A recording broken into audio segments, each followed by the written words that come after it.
Good morning, ladies and gentlemen, and welcome to our press conference. I'm happy today to introduce to you a man who's very well known in Ireland. He's visiting us here in Canada for a week, has had meetings in Toronto, and now he's in Ottawa. I'd like to tell you a little bit about John Finucane, Member of Parliament for North Belfast. John is a lawyer. John is a person who was formerly the Lord Mayor of Belfast, and now he's also the candidate for Friends of Sinn Féin. Sorry, not candidate, he's a spokesperson with Friends of Sinn Féin in Canada to tell us about what's happening in the campaign for Irish unity in the context of Brexit and other political developments. Without further ado, I'd like to introduce John Finucane.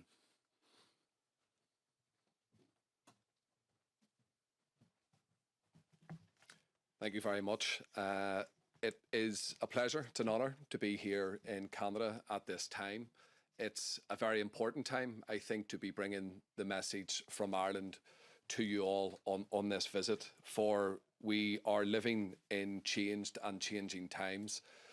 As a little bit of an overview as to where we are presently, we have just emerged from a historic election in the north of Ireland, which for the first time ever returned my party, Sinn Féin, as the largest party in the devolved administration. A truly significant result as we emerged 100 years from the partition of Ireland.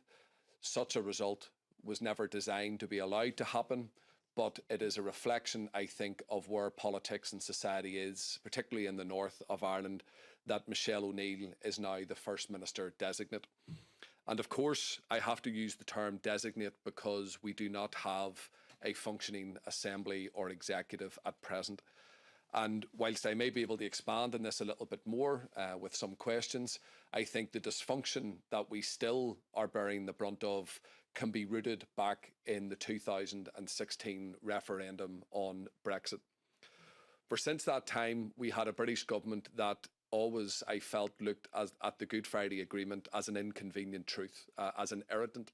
And thanks to the international friends and support that the Good Friday Agreement enjoys, it was made very clear that there could be no undermining of that historic peace agreement. There could be no return to the hard border on the island of Ireland, and the peace that so many people worked hard for to achieve and implement should not and would not be allowed to damage or undermine the success and progress we've had in Ireland.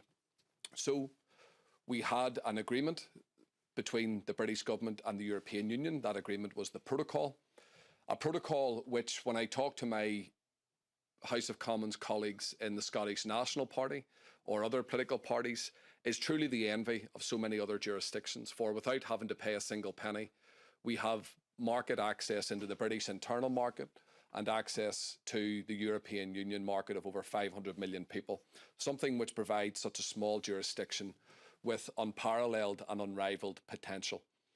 But one particular party in the north of Ireland has said that this undermines and damages the constitutional arrangement, indeed that they would claim that it makes them less British, a claim rejected by our High Court and Court of Appeal in Belfast. But nonetheless, this is a position which the British government has very cynically indulged and indeed rewarded. So we have had many examples of dysfunction from Westminster.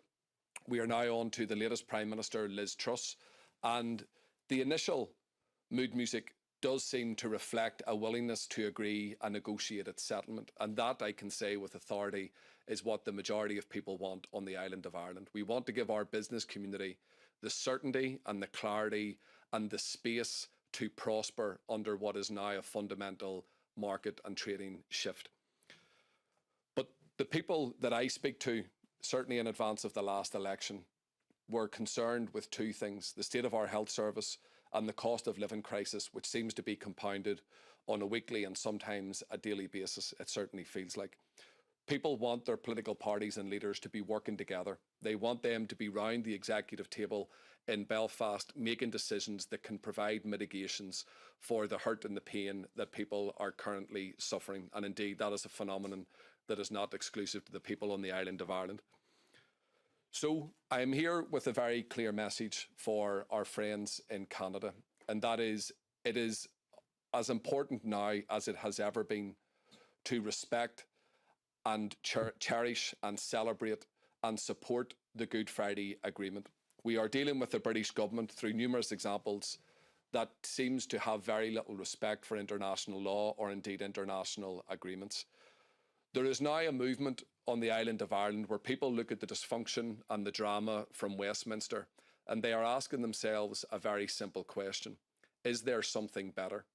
And of course, the Good Friday Agreement provides us with that something better, and that is the peaceful pathway to constitutional change on the island of Ireland. This is a conversation that is taking place and gathering pace in a way in which I think I could be allowed to say without contradiction has never, ever happened before in any of our lives. And it is now the responsible thing to do to acknowledge that that conversation has taken place at an advanced level and inform that debate, to not repeat the mistakes of Brexit, where a huge change in their constitution and arrangements with the European Union was predicated upon a lie painted on the side of a double-decker bus, or misinformation, or the avoidance of facts like the Good Friday Agreement. There are those who want to know what it will mean for the health service, what it will mean for their tax, their pension, what it will mean for the education system. And that is why we have consistently called on the Irish government to convene a citizens' assembly so that the debate can be better informed, because make no mistake about it, the questions are coming. They will be getting put to the people of Ireland, I would say at some time within the next 5 years. And what we can do is recognise the multiple indicators of change that are all around us and continue to emerge. And we can then take that and help plan for change, or we can ignore it and risk repeating the same chaos that Brexit Britain spectacularly did from 2016 onwards. So that is our message. I think it's very important that our Canadian friends, a country that has invested so much, provided us with people like General John de Chastelain and former Supreme Court jurist Peter Corey, provided us with the calibre of those people at important times in our peace process. I am again asking the Canadian people and their political representatives to support us at this time also. Thank you very much. And we'll now take questions, starting with questions in the room. Nous allons commencer avec les questions dans la salle. Is there questions in the room? Susan, you can go ahead. Hello, Mr. Finucane. Hope I'm pronouncing your name right. You are indeed, yes. Okay, I am with the Catholic Register newspaper in Toronto. And so you're hoping for constitutional change, which would be, well, you would need a referendum to do that. And you're hoping for it 5 years down the line, all right? So there's always been a divide between Catholics and Protestants on this issue that you are promoting your cause. How, now Ireland, as I understand, is no longer a strictly devout Catholic country. It's become a lot more secular. You've invited a lot of refugees, multicultural population. How do you think this is going to affect the vote if it comes about, the referendum? Yes, what I would say to that, and we recently had the publication of the census results in the north of Ireland, and I will preface my remarks on that by making it very clear that I would not crudely attach voting intentions onto somebody's religion. So I think we can take that as a given. But what I would say, again, 100 years from partition, what we saw in the census results that were published in the past month or two, that was never designed to be allowed to happen, ever. And what I would say is that when you look at that and marry that beside election results over the past 5 or 6 years, what you see is a previous unionist majority that has now disappeared, and I would respectfully say will never return. In my own election in 2019, excuse me, unionism was returned to Westminster in a minority for the first time in their history. And there are those who I speak with, whether they are Protestants or whether they are those that were brought up in a unionist tradition, who look to London, look to England, look to their European identity, which they cherished, which has now been taken away from them in a very undemocratic manner. And they are very much part of the conversation. And I'll give you an example on this. About 2 weeks ago, at the Three Arena in Dublin, there was a conference organised by a civic group called Ireland's Future that's non-party politically aligned and has a composition of members which would reflect all aspects of Irish society.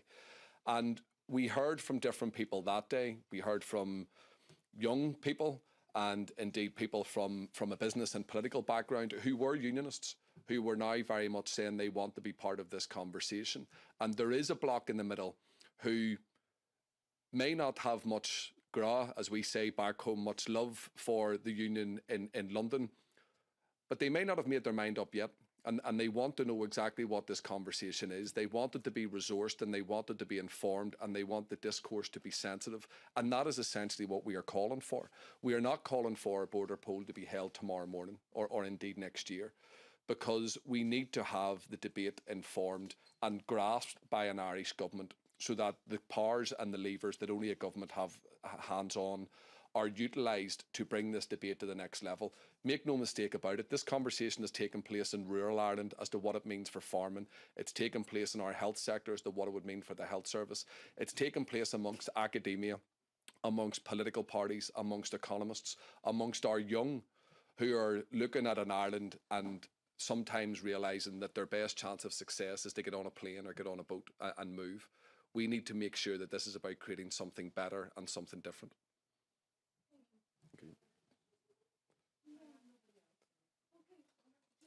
One more. All right. As in the past, anyway, there's been a sort of fear that Catholic, if this happens, you know, the Union of Ireland, Catholic jackboots will be all over Protestants and all over. Do you think there is a kind of decline of that feeling? Are people no longer worried about that, or are they worried about it? I don't think I don't think it's a concern if it exists that has much substance or evidence that would support it. But that said, I wouldn't dismiss that fear if somebody was raising it. You touched on it in your first question that the south of Ireland is a very different country now. It's much more secular. I think it's fair to say that when the island was partitioned, it created two very right-wing conservative states. And over the course of the last number of decades, we've heard some horrific stories as about what that meant for people north and south of the border.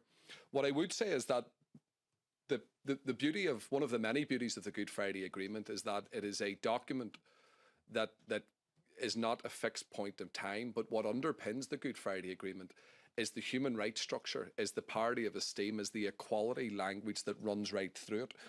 In the event of constitutional change on the island of Ireland, that would continue. So whether you are British, whether you are Irish, or whether you are one of the many, many thousands of people who have moved to Ireland and now call it home, your rights would continue to be protected. And that is something that I would advocate and fight for because it is fundamentally important if we are serious about reconciliation and serious about creating something new and something much better. And there are no further questions, so this concludes the press conference. Thank you very much. Thank you.